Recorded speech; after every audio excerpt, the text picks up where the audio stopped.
Buenas tardes a todas y a todos. Les doy la bienvenida a la presentación del libro Control difuso desde una perspectiva de derecho a la justicia, el cual fue publicado por la Suprema Corte de Justicia de la Nación al resultar ganador de un concurso dictaminado por académicos internacionales y coordinado por el doctor José Ramón Cosío Díaz, quien nos hace hoy favor de acompañar y moderar esta mesa. Nos acompañan también el doctor Felipe de la Mata, magistrado de la Sala Superior del Poder Judicial del Tribunal Electoral del Poder Judicial de la Federación, la doctora Wendy Jarquín Orozco, experta internacional en el tema de amparo, y la autora del libro, la maestra Laura Márquez. La obra que hoy se comenta da una propuesta para el futuro de la Administración de Justicia Constitucional en México. En ella se propone que la interpretación del control difuso puede ser la llave para mejorar problemáticas históricas en el Poder Judicial. La autora sugiere en esta obra reducir la procedencia del amparo directo para que solo unos pocos asuntos importantes y trascendentes puedan atenderse en tribunales colegiados, quienes deberán respetar la interpretación local siempre y cuando cumpla con requisitos básicos de fundamentación, motivación y no sea inconstitucional o convencional prima facie. Ello con la finalidad de incentivar a la jurisdicción local a hacer control argumentativamente, evitando una secuela de instancias que podrían llegar a ser contradictorias. Tal propuesta será comentada y analizada por quienes me permito presentar.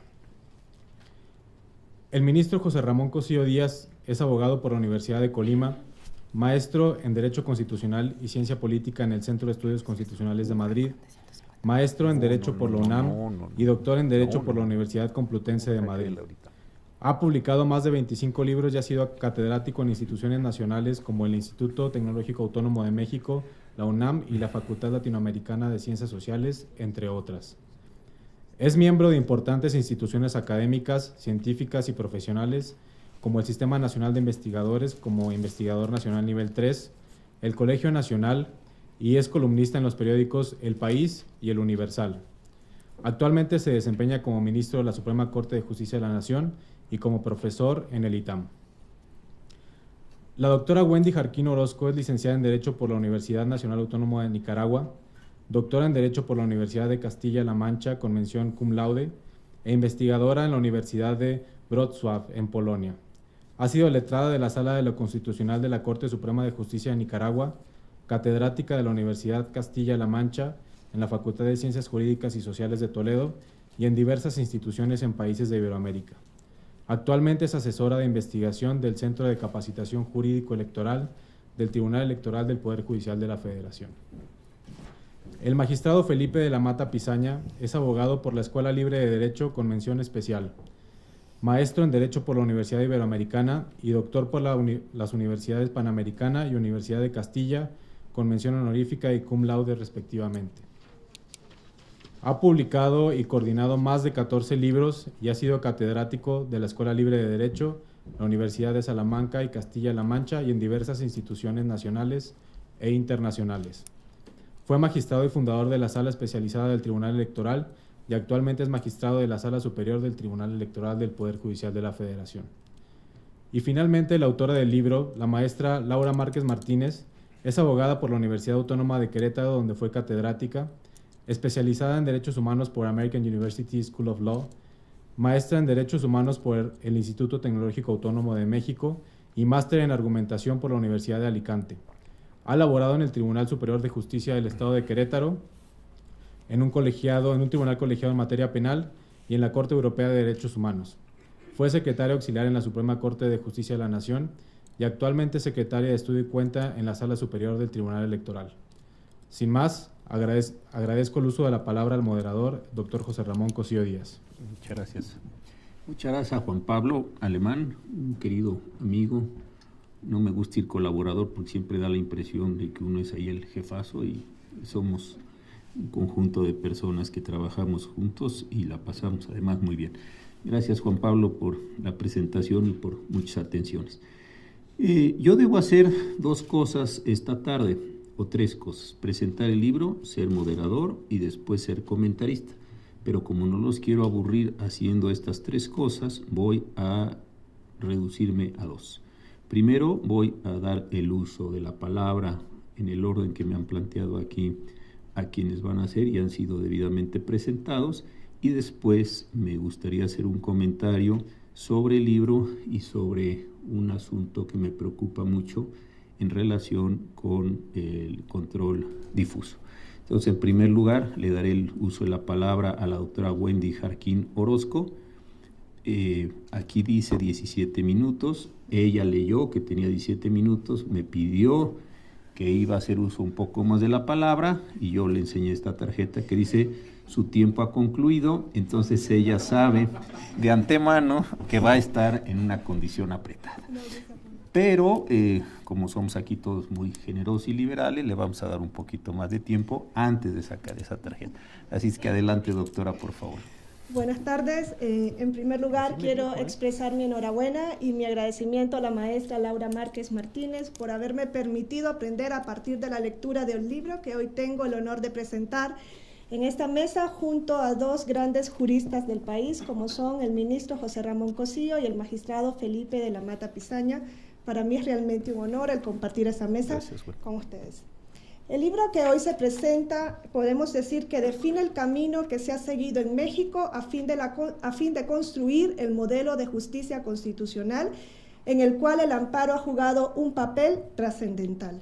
Para la autora, el punto de inflexión en este camino de construcción lo marca la sentencia dictada por la Suprema Corte de Justicia de la Nación en el expediente 912/2010, a partir de la cual todos los jueces pueden y deben realizar el control de constitucionalidad y de convencionalidad de los actos de autoridad, identificando que es desde ese momento, con la expansión del control difuso, cuando se genera la necesidad de profundizar en el análisis de la problemática derivada, por un lado, de la capacitación de los jueces para velar por la supremacía constitucional y, por otro lado, de la necesidad de construir una regulación que permita mantener la certeza jurídica que deriva de la ley constitucional, ya que hoy día la vía de unificación de la jurisprudencia se centra exclusivamente en el juicio de amparo. En este punto debo ser franca y confesar que para una observadora extranjera no es una labor fácil el entender a partir de un primer contacto la configuración del modelo de justicia de constitucionalidad en México. Por lo tanto, tuve que asumir un papel que en España se conoce como el jurista persa, que diseñó el eminente constitucionalista don Pedro Cruz Villalón. El jurista persa era una ficción a partir de la cual un jurista que se encontraba en Persia quería entender la estructura de la división del poder en España. Decidió comprar una constitución, leerla y al final se dio cuenta que estaba totalmente confundido y que la única conclusión que podía derivar de la lectura es que en España cabía todo tipo de estructura territorial del poder. Por tanto, al verme en este mare magnum de conocimiento, decidí centrar mi estudio en el papel que ha desempeñado el amparo en el proceso de constitucionalidad de México, porque el amparo no solamente ha sido un instrumento de defensa de derechos, sino que funciona además como un mecanismo de control de constitucionalidad y de defensa de la legalidad. Por tanto, entendí que para poder facilitarme la comprensión de la esencia y de la evolución del amparo, debía partir desde el estudio desde una perspectiva histórica, pues parafraseando a la autora, la regulación del amparo está condicionada precisamente por esos antecedentes históricos. Así encontramos que en la configuración del modelo de control de constitucionalidad, México recibió una clara influencia estadounidense a partir de los principios de la Judicial Review y del conjunto de writs que constituyen mecanismos de protección de la Constitución. La Judicial Review consiste en el principio de que todos los jueces pueden realizar de manera incidental el control constitucional de las leyes aplicables al caso concreto que conocen. De ahí que el sistema recibe el nombre también de control difuso. En este sentido, la protección tanto de los derechos cuanto de la Constitución corresponde a cada uno de los jueces y solo mediante los recursos esto llegará al conocimiento de la Suprema Corte de Justicia. El punto toral de esta influencia estadounidense en el amparo mexicano reside precisamente en la vocación por mantener el principio de supremacía constitucional, en el entendido de que la Constitución, como norma suprema, contiene la Declaración de los Derechos de las Personas. No obstante, se debe destacar que México no copió a esta institución ni a ninguna otra para crear al amparo, sino que trasplantó a la Judicial Review adaptándola a la realidad de su ordenamiento jurídico, en el cual predominaba la tradición romano-canónica heredada de los casi 3 siglos de dominio español. Y así encontramos que se recibió también la influencia de figuras como el Justicia Mayor de Aragón, los amparamientos de Castilla o incluso el amparo colonial de la Nueva España. Por tanto, todo esto propició a que se crease un instrumento o un procedimiento sencillo y breve para la tutela de los derechos frente a cualquier acto de autoridad, excluyendo a las autoridades judiciales. En otras palabras, México adaptó la Judicial Review, introduciendo un procedimiento de tutela de derechos que no ha existido ni existe en los Estados Unidos de América. En consecuencia, el amparo nace en México con una doble finalidad. Por un lado, encontramos la tutela subjetiva del individuo y por otro lado, encontramos la defensa objetiva de la Constitución, ya que cada vez que se desconoce un derecho constitucional, se está vulnerando el orden constitucional establecido, pero de ambas finalidades lo que destaca es la dimensión de defensa subjetiva del individuo. Desde esta perspectiva, desde luego, lo que extraemos es la dificultad de convertir a un instrumento de tutela subjetiva en un mecanismo de control de constitucionalidad de los actos de autoridades, incluyendo al legislador, con la característica de que la sentencia que declara la antinomia entre las disposiciones legales y la Constitución tiene efectos interpartes, es decir, que no es posible adoptar a partir de una única sentencia de amparo una declaratoria general de inconstitucionalidad. Esta relatividad de las sentencias de amparo puede tener una doble justificación. Por un lado, podemos decir que procura evitar que una intervención abrupta sobre el producto del legislador al intentar que la ley sucumba paulatinamente a base de fallos judiciales. Pero por otro lado, y creo que esto es lo relevante, el efecto de relatividad se corresponde con la finalidad esencial de la institución del amparo, ya que por su medio se procura tutelar un caso concreto con independencia de la declaratoria de inconstitucionalidad que se pueda generar. No obstante, esta relatividad de la sentencia provoca, entre otras cosas, la ineficacia del trabajo de los tribunales, la inestabilidad de la jurisprudencia constitucional y la inseguridad jurídica al permitir que se continúen aplicando normas que no deberían sobrevivir al haber sido declaradas inconstitucionales. Destacando que esta situación se ha intentado solucionar en México a partir de la reforma constitucional del año 2011, a partir de la cual se reconoce que la Corte tiene la facultad para declarar a través de un proceso previsto en la Constitución la expulsión de las normas con efectos generales. Siguiendo el hilo de la historia, encontramos que la mayor transformación del amparo se produjo al dirigirlo contra sentencias judiciales por la incorrecta aplicación de la ley. Desde ese momento se amplió, por tanto, la idea con la que se configuró el amparo y la Suprema Corte de Justicia de la Nación empezó a conocer en última instancias de amparo contra sentencias definitivas, convirtiéndose de facto en un tribunal de casación, lo que desnaturalizó al amparo, centralizó la administración de justicia y provocó lo que Noriega Cantú calificó como uno de los mayores problemas que ha afectado la vida del juicio de amparo, cual es la acumulación excesiva de asuntos con el consiguiente rezago de los despachos judiciales de los mismos.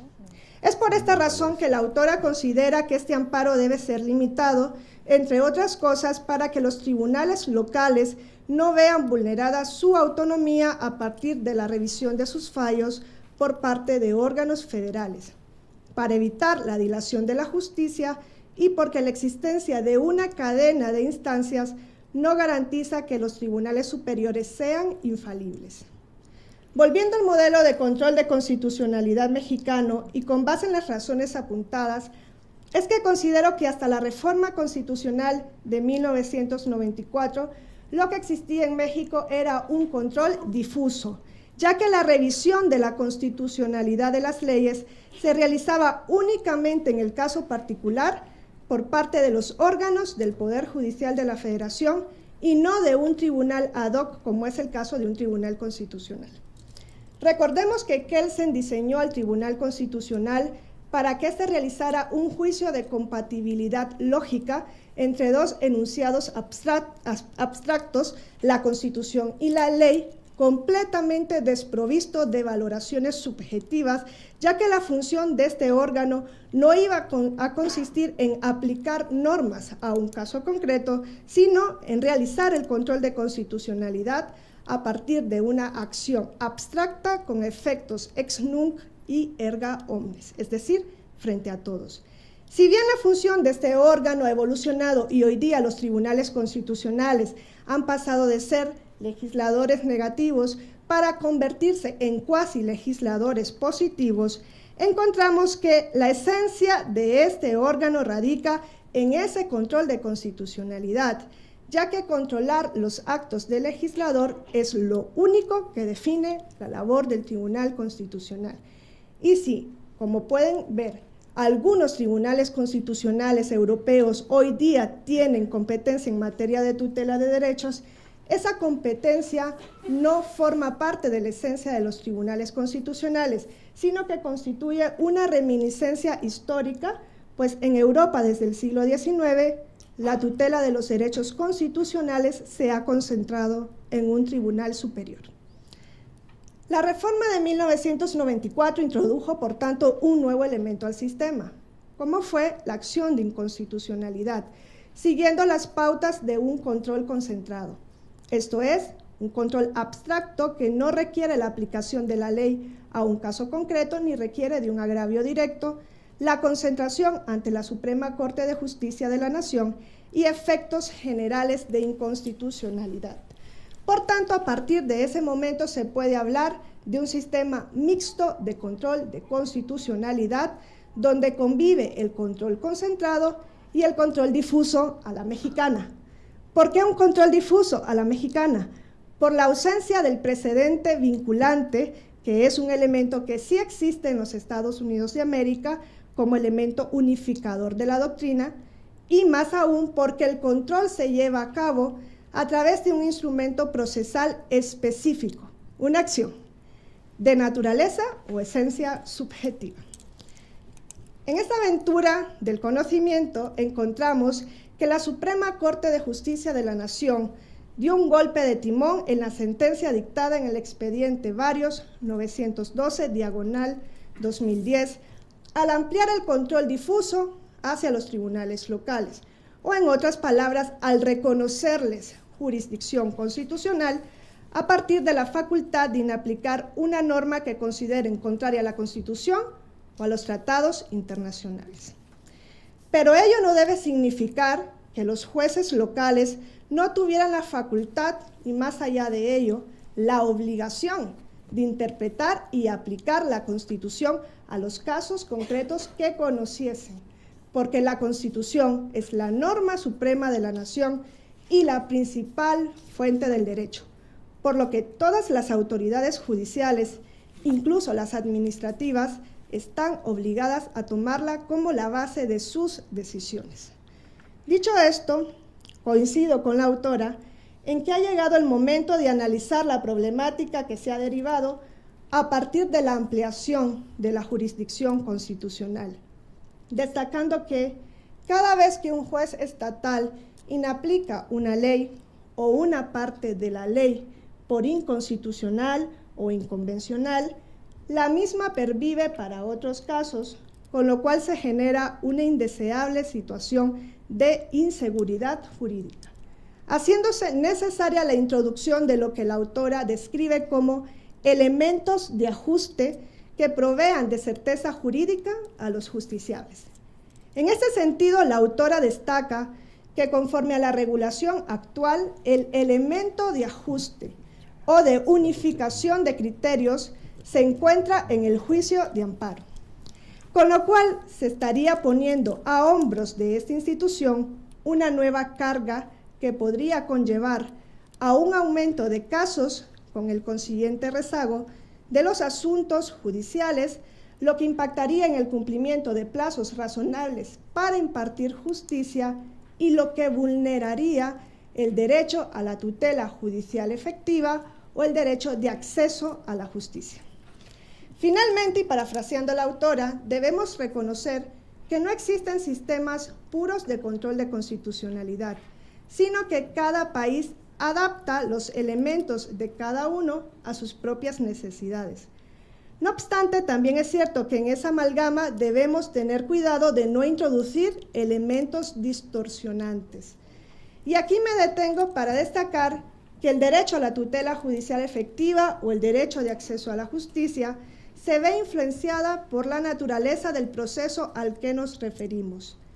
En un control difuso puro, el mecanismo es claramente objetivo y surgiría como una excepción dentro de un proceso, no como una acción. En un juicio de amparo, desde luego, la naturaleza es subjetiva y lo que se destaca es la protección inmediata del derecho del particular agraviado. Por ende, se debe incidir en evitar la recarga que eventualmente se podría generar al multiplicarse los amparos frente a resoluciones de jueces estatales que hayan inaplicado una ley por inconstitucional o inconvencional, en el entendido de que esta revisión a posteriori únicamente es necesaria para el caso de la unificación de la doctrina, pues espera que todos los jueces tengan la suficiente formación para poder dialogar con la Constitución. Esto es, que no es deseable que existan jueces constitucionales de primera y segunda categoría. La tarea aún no está terminada, por lo que se tendrá que seguir trabajando en encontrar la regulación más adecuada que garantice tanto la tutela de los derechos del individuo cuanto la defensa del orden establecido por la Constitución, lo que permitirá que la autora pueda seguir avanzando en esta línea de investigación. Muchas gracias a la doctora.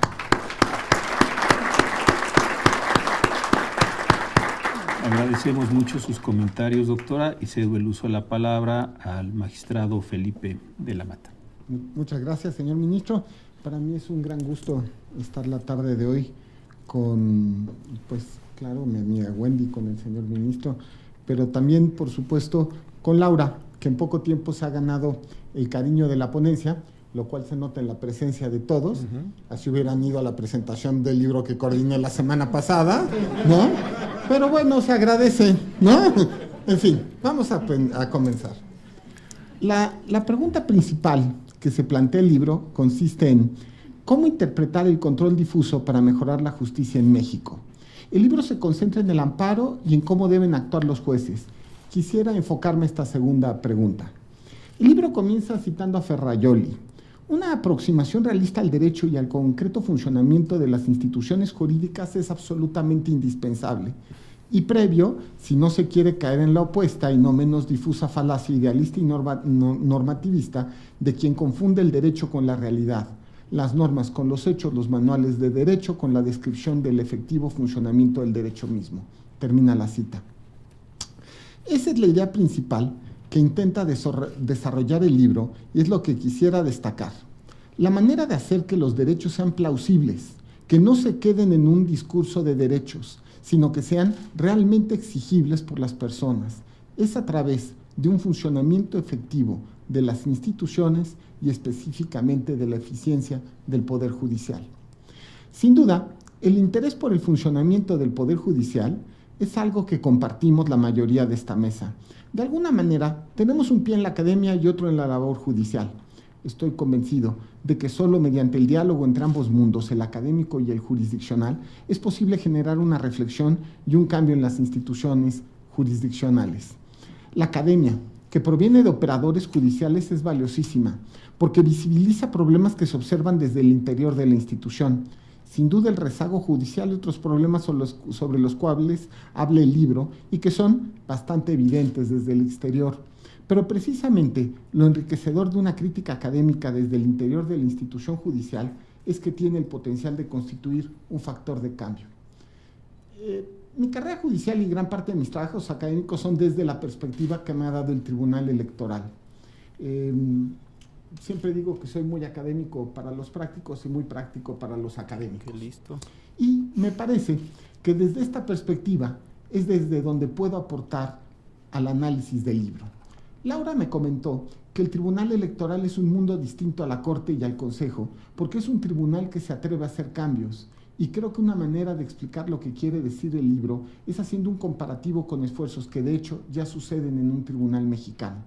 Haré una exposición de algunas de las ideas que me parecen relevantes en el texto que les invito a leer y para finalizar haré un comparativo de qué se ha hecho en relación con las propuestas del libro en un tribunal en México en un intento de ser un factor de cambio. En primer lugar, el libro explica a partir de derecho comparado que el sistema de control difuso es mixto e interpretable a partir de experiencias en Latinoamérica. Analiza que para proteger la Constitución no existe un sistema puro ni con características rígidas, sino que cada país adapta su sistema judicial a sus necesidades específicas y de acuerdo con el texto para resolver sus problemas regionales.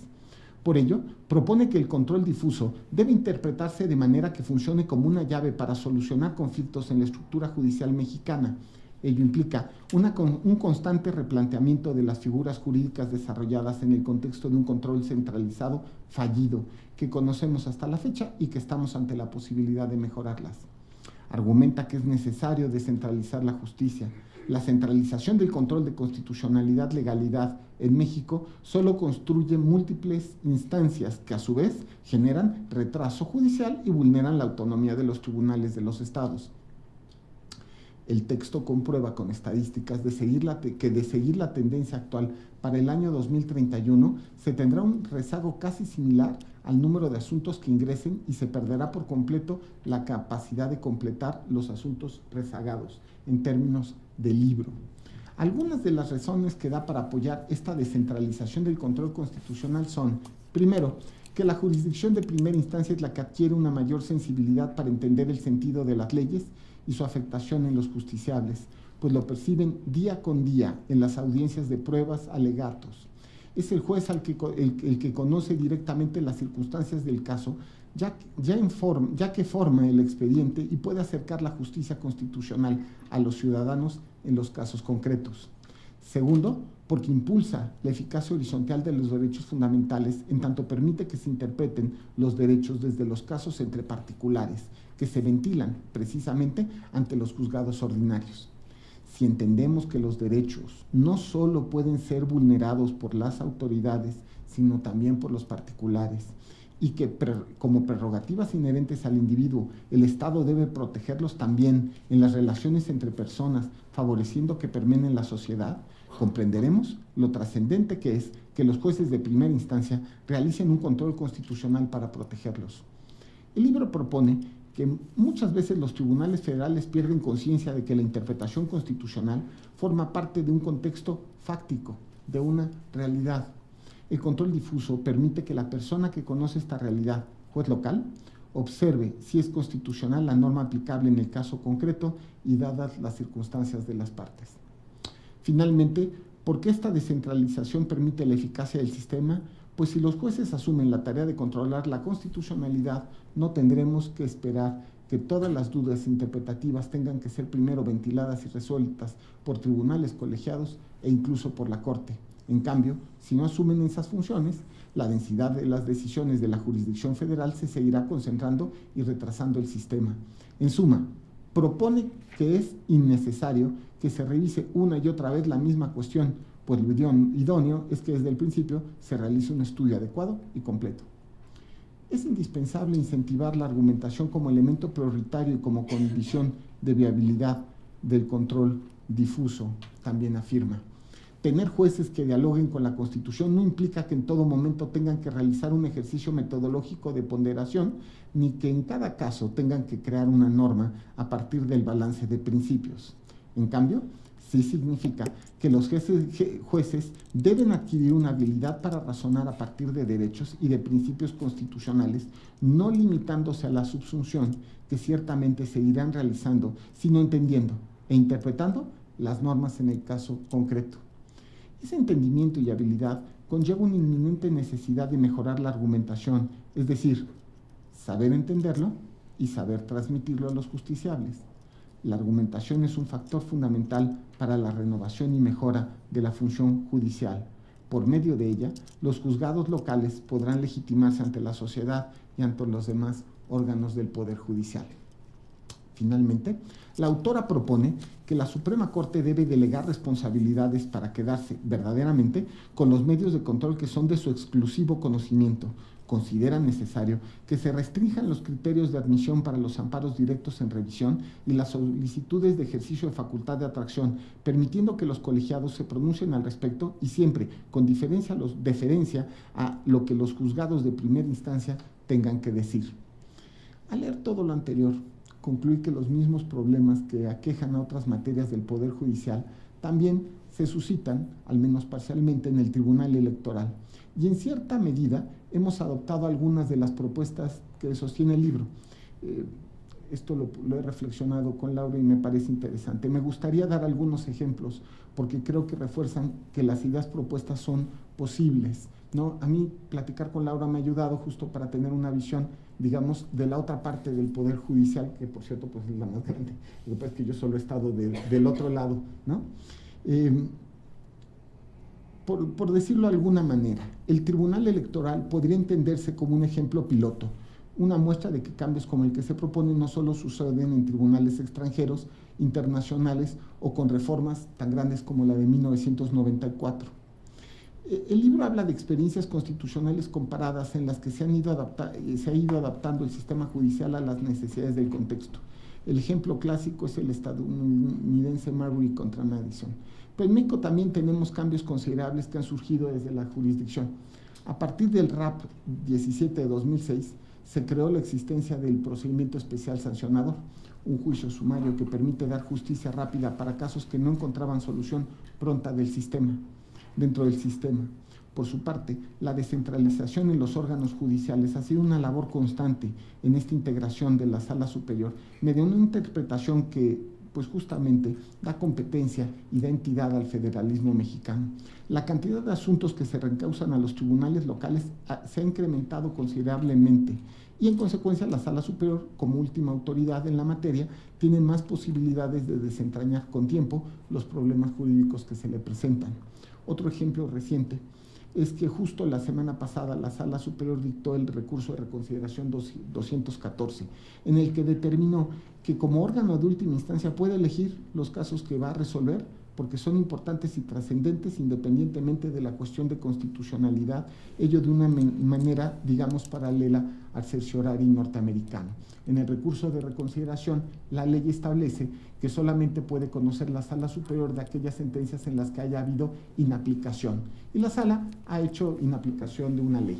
La Sala ha hecho algunos datos extensivos a control de constitucionalidad, pero ahora, a partir de este asunto, la Sala ha dado un paso adicional. Ya no solamente será en los temas de control de constitucionalidad, será en aquellos casos que se consideren relevantes para el sistema jurídico. Y entre otros, en este precedente precisamente se dijo en relación con grupos vulnerables, pero podría haber otros que fueran estrictamente de legalidad, pero que pudieran ser paradigmáticos. En fin, finalmente, justo bajo el entendimiento de que la argumentación, las sentencias cortas y la cercanía a los ciudadanos es indispensable para que exista un derecho de acceso a la justicia eficaz, desde la Sala Superior se han realizado esfuerzos en materia de justicia abierta, capacitando también a los tribunales locales del país para que se sumen a este esfuerzo de informar mejor a los ciudadanos, para mejorar la redacción de las sentencias y por supuesto también para comunicar el contenido de las sentencias no solamente a través del papel, sino a través de las nuevas fórmulas de comunicación electrónica. En fin, los anteriores ejemplos son los más cercanos a lo que sostiene el libro, me permiten confiar en que es posible realizar mejorías a partir de la jurisdicción, Sin duda también se han generado cambios competenciales desde la Corte, quien por ejemplo ha disminuido la admisión del amparo directo en revisión y ya no va a conocer de los recursos de inconformidad. La propia Corte dictó el asunto varios 912, del cual surge por primera vez y de manera contundente el control difuso en México.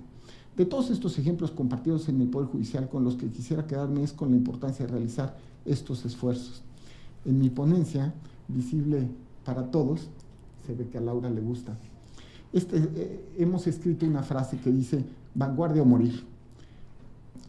Consideré importante escribirla para recordar a los operadores judiciales lo importante de su trabajo, lo indispensable que es reflexionar las leyes que aplicamos a la luz de los principios constitucionales y al mismo tiempo innovar en las mejores formas de que la justicia cumpla con su función de hacer plausibles los derechos.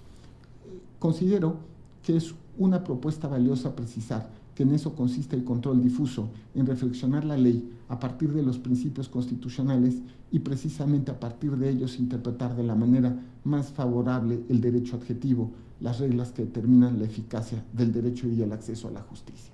En fin, quisiera terminar solamente, primero, felicitando, por supuesto, a la autora. Me parece que es una persona muy talentosa, muy seria, muy profesional, una persona de bien y que sin duda va a hacer lo que ella quiera hacer en la vida. Quiero felicitar a sus papás que están presentes, que deben sentirse súper orgullosos de ella. De verdad, es una gran abogada y seguramente de verdad será alguien en la vida. Y a su hermano, que además ha tenido la buena idea de estar a punto de terminar la carrera en la Escuela Libre de Derecho, lo cual a mí me parece algo extraordinario, ¿no? En fin, el libro es una muestra de la inteligencia de la autora, de su talento, y quiero hacerlo notar, de su bonomía. Se ha ganado el cariño de mi ponencia, de verdad. La semana pasada fueron 3 a la presentación de mi libro. Sin duda se ha ganado el cariño de mi ponencia y también el respeto profesional de todos los que la integramos. Muchas gracias.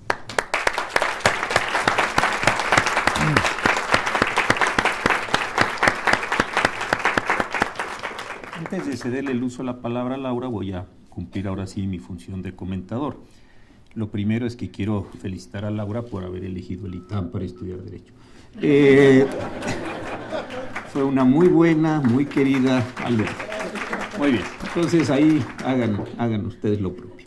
En segundo lugar, la conocí por presentación de Miguel Núñez, que está aquí presente, un muy querido exalumno, un destacado secretario de Estudio y Cuenta de la ponencia del ministro Gutiérrez Ortiz Mena, una muy buena ponencia, una ponencia que fue descrita en una novela reciente como de hippies. Así dice la novela, yo nomás les cuento lo que leí. Entonces es una ponencia muy buena, y también lo que hizo ahí Laura, apoyando a Miguel y a otros compañeros que lo hicieron realmente muy bien. También es importante destacar que este libro ganó un premio que valoramos en la comisión del centenario, que me tocó presidir por designación del ministro presidente Silva Mesa y después por la ratificación del ministro Aguilar Morales, y realmente hizo un trabajo muy bueno que mereció un premio y adicionalmente la publicación. También debo reconocer y agradecer el que me haya pedido que le escribiera la introducción al libro, cosa que lo agradecí. Yo no estuve en el jurado de la premiación, pero sí tuve que leerlo para escribir el prólogo, la presentación, y realmente me pareció muy interesante el que haya hecho un trabajo de dogmática jurídica.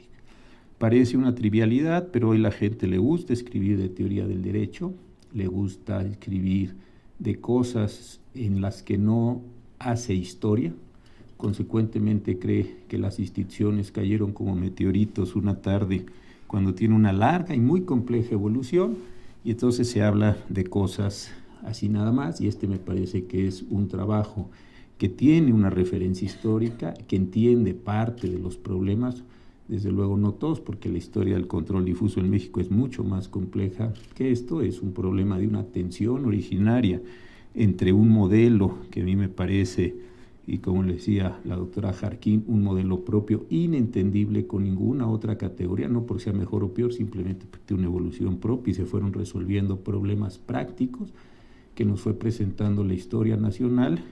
Y ahí, quien crea que el modelo mexicano se puede comprender con categorías pensadas como tipos ideales weberianos hace 100 años, pues no entiende el tema, porque esto es producto de verdad de una compleja evolución histórica. ¿Tiene sentido como proceso? Sí, y esto lo mostró el maestro Fix en el año 63 con su tesis doctoral.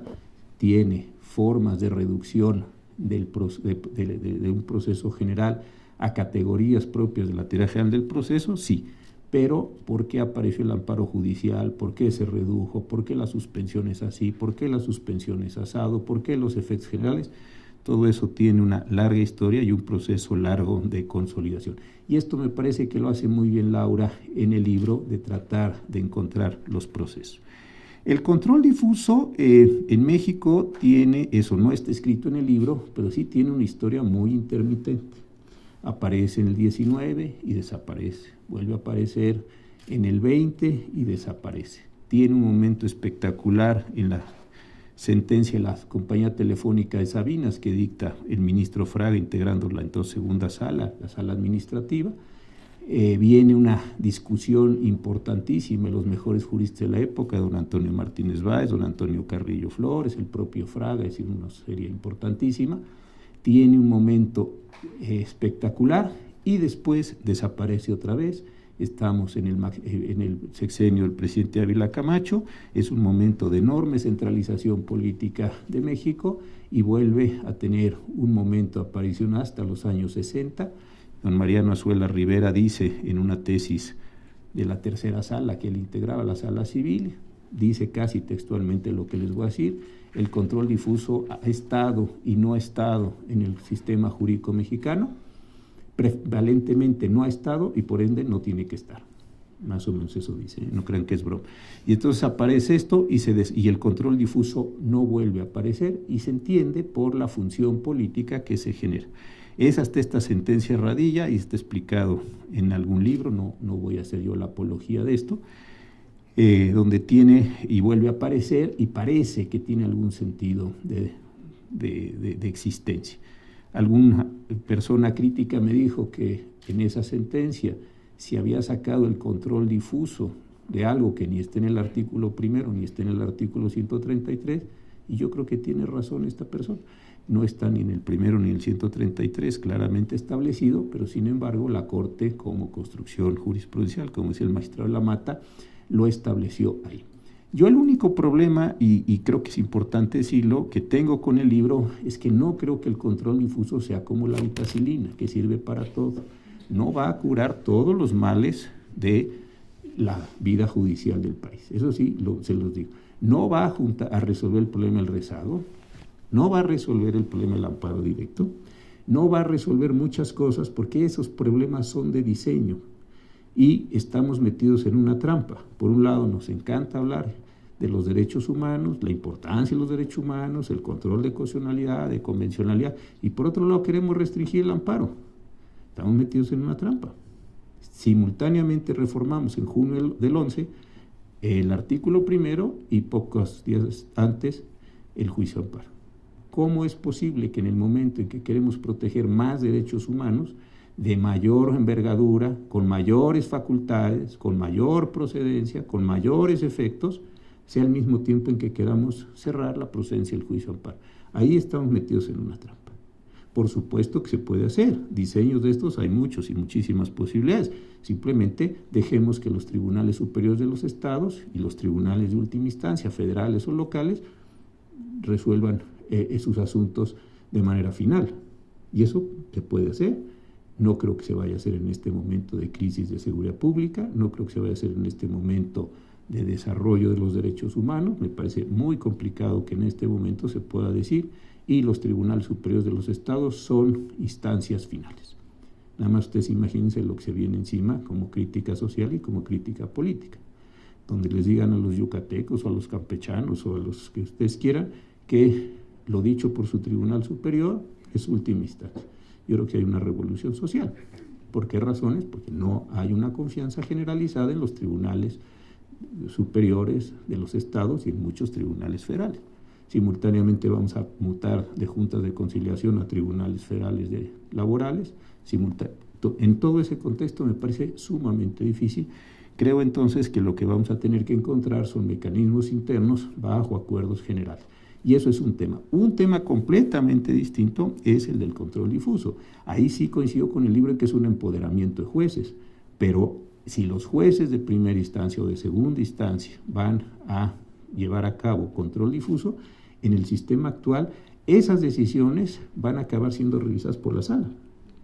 Porque si yo soy juez de lo familiar y para efectos de la asignación de una custodia de menores por interés superior del menor tengo que interpretar el cuarto, pues esa interpretación del cuarto va a ir a la sala, esa interpretación de la sala va a ir al juez de distrito, al colegiado, y del colegiado va a subir a la corte. Es decir, ¿va a haber más trabajo bajo el modelo de control difuso? Sí. El control difuso hoy no va a ser un filtro en absoluto a las tareas de la corte. Por eso digo, creo que el control difuso tiene enormes ventajas, es radicar el sentido normativo de la acción que en este país apenas en 1990 empezó a tener sentido, apenas en 1990, como pasó en España hasta los años 80, porque no tenían constitución, sino después de la Constitución 78, y eso era el conjunto de decisiones políticas fundamentales, etcétera.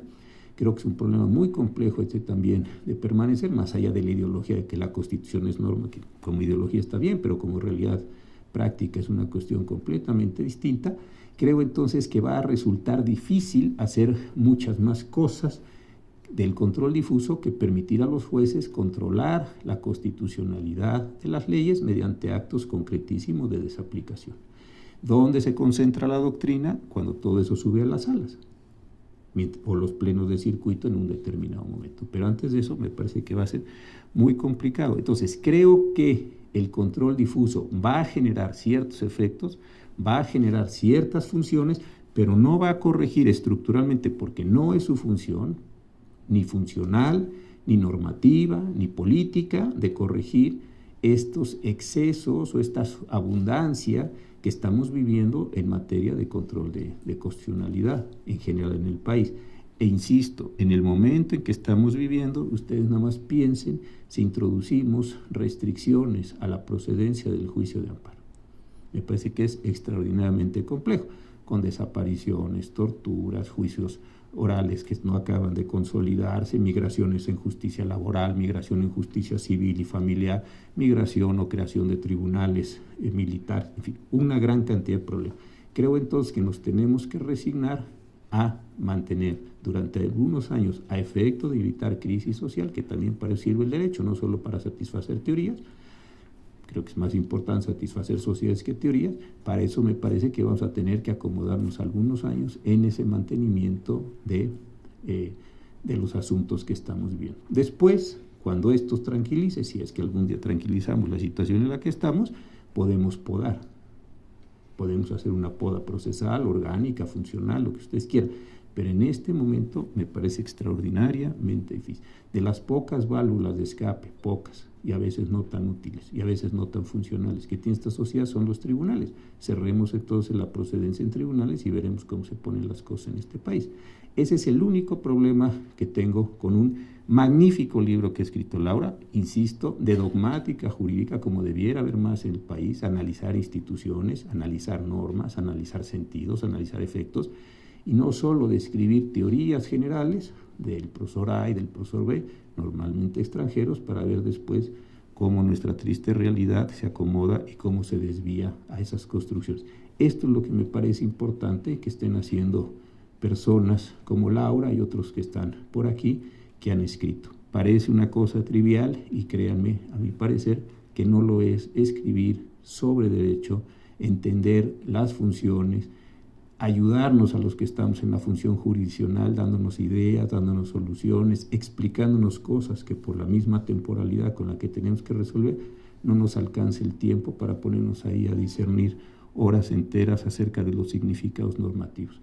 Yo felicito a Laura, me parece muy bien lo que dijo el magistrado de la Mata sobre ella, sobre sus cualidades, sobre su compromiso y ojalá que siga haciendo todos estos trabajos, todos estos esfuerzos en compañía de la ponencia y de todo lo que el magistrado de la Mata ahora está encabezando en este año tan complicado que tiene él y tienen sus compañeros para sacar adelante una elección tan complicada como la que tiene el país. Así es que felicidades, Laura, y ojalá que sigan estos trabajos y estos éxitos. Ahora tiene la palabra, ¿no? Dale. Y ahora para finalizar El acto y para que pues ella misma nos diga qué hizo, qué quiso hacer, en fin, lo que le parezca a ella mejor, le doy el uso de la palabra a la autora del libro. Bueno, pues muchísimas gracias a todos por estar aquí. Muchas gracias, ministro Cosío, por organizar el concurso, porque si no esto no sería un libro, ¿no?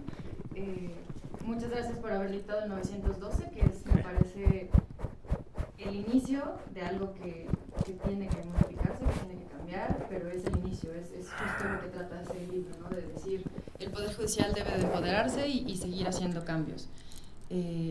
Muchas gracias, magistrado, por estar aquí, por sus palabras y porque, sí, justo creo que a partir de toda mi vida he estado en el Poder Judicial, o sea, llevo 8 años en el Poder Judicial, primera instancia, segunda instancia, colegiados, corte, y es otro mundo. O sea, en el Tribunal Electoral sí es posible hacer cambios de repente y eso me ha generado como ok, sí se puede, ¿no? Entonces, eso me está enriqueciendo muchísimo. Muchas gracias por estar aquí. Y muchas gracias, Wendy, porque creo que es muy importante la perspectiva internacional pues del amparo en México, que es una locura, como ya comentamos.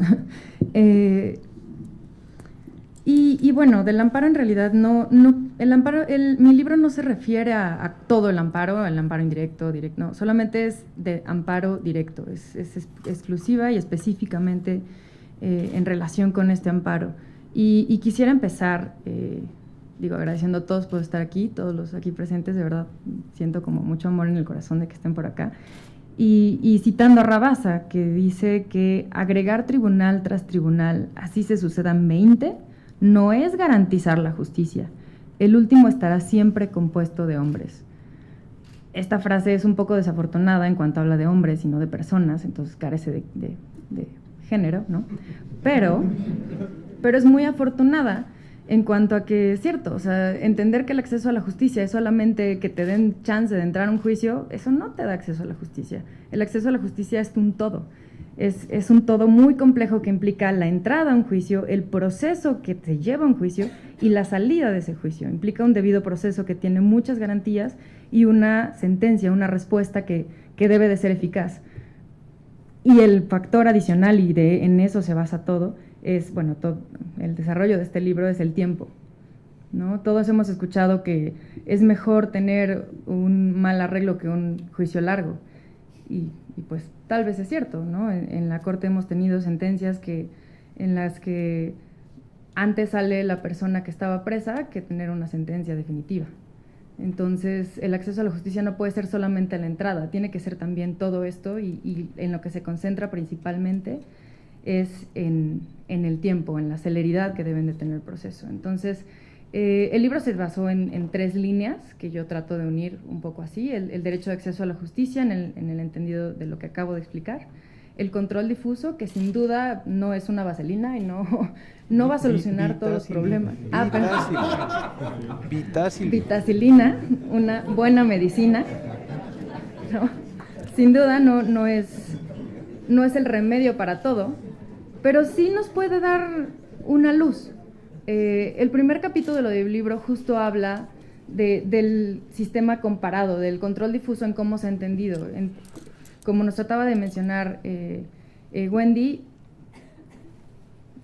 ya no, el control difuso en México es, pues sí, a la mexicana, pero no solo es México, o sea, en realidad en toda Latinoamérica los sistemas de control son mixtos, cada quien toma sus filtros y sus amalgamas, cada quien hace que determinadas funciones que le competan a ciertos órganos superiores y que otras funciones se queden en los órganos inferiores.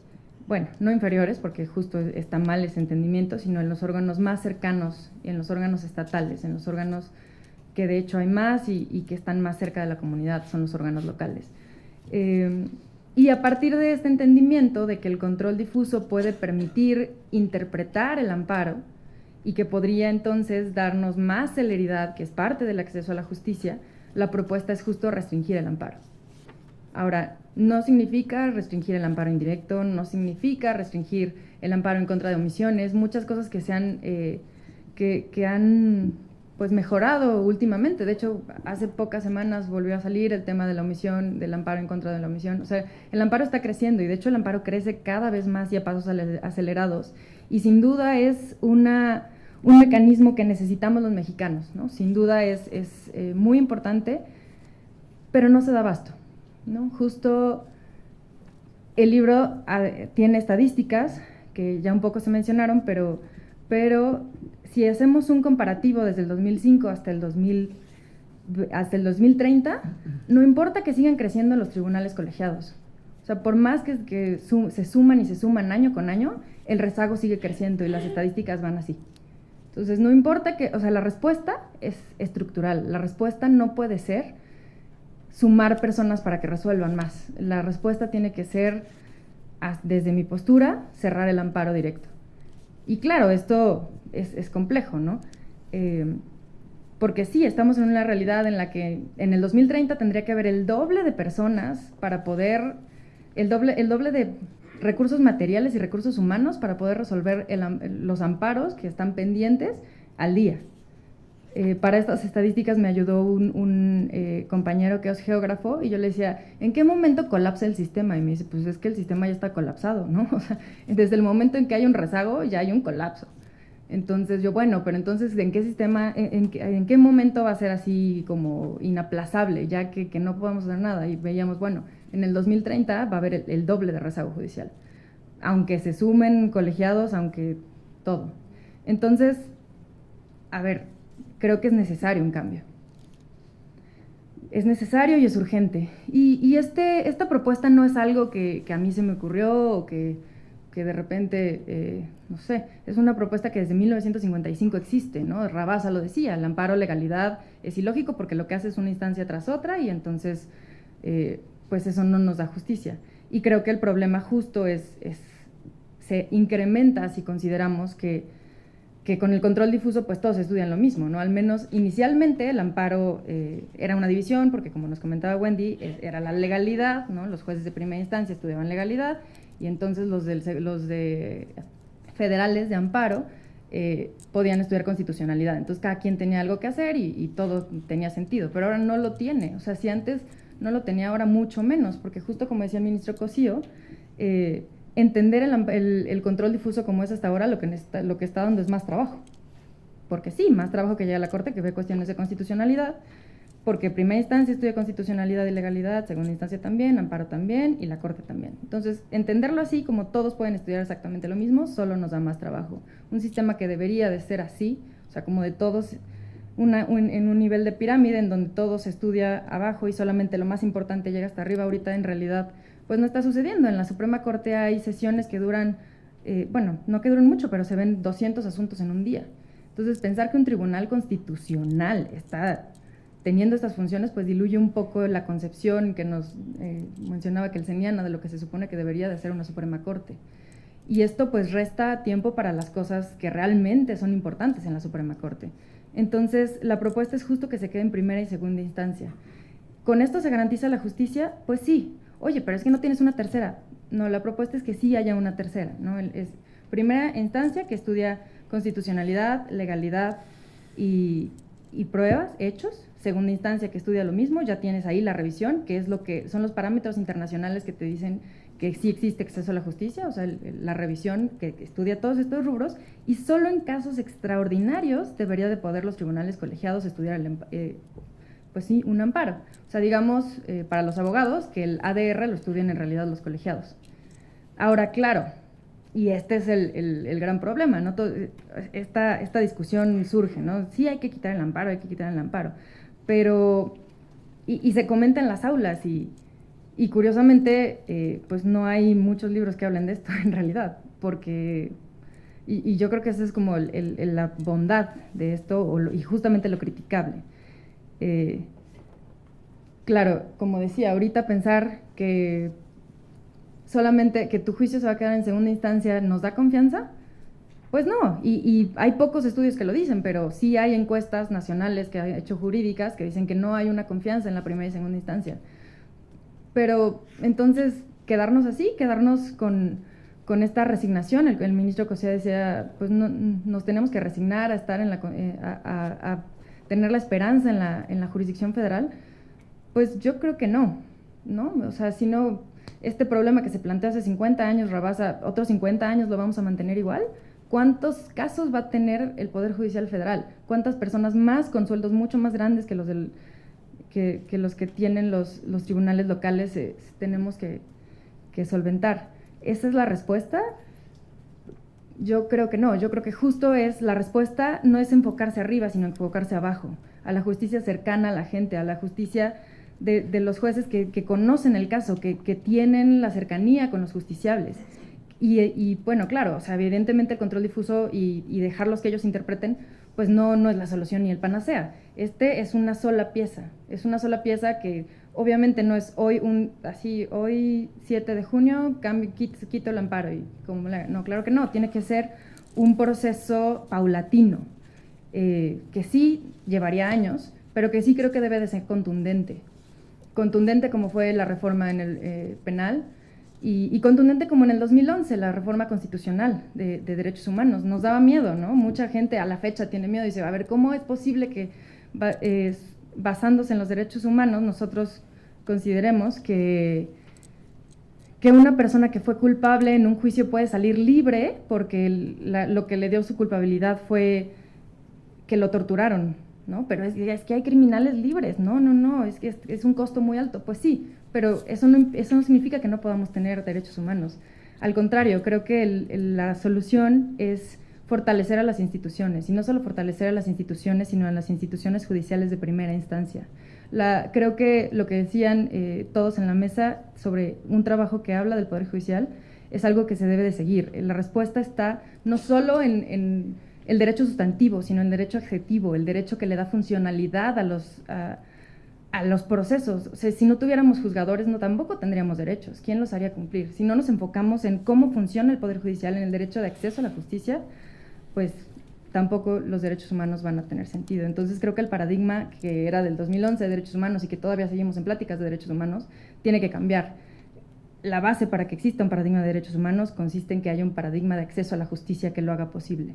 Y pues invito a que todas las investigaciones que vengan sean al respecto. Ahorita veo gente que lo hace así, que se dedica a eficientar procesos, incluso a través de informática, a través de nuevas tecnologías, y creo que en eso es lo que tenemos que ver, eso es lo que sigue, porque si no, lo otro, por muy bonito que suene, no lo vamos a poder hacer operable. Entonces, pues bueno, invito un poco a enfocarnos en esto, y pues agradezco mucho una vez más.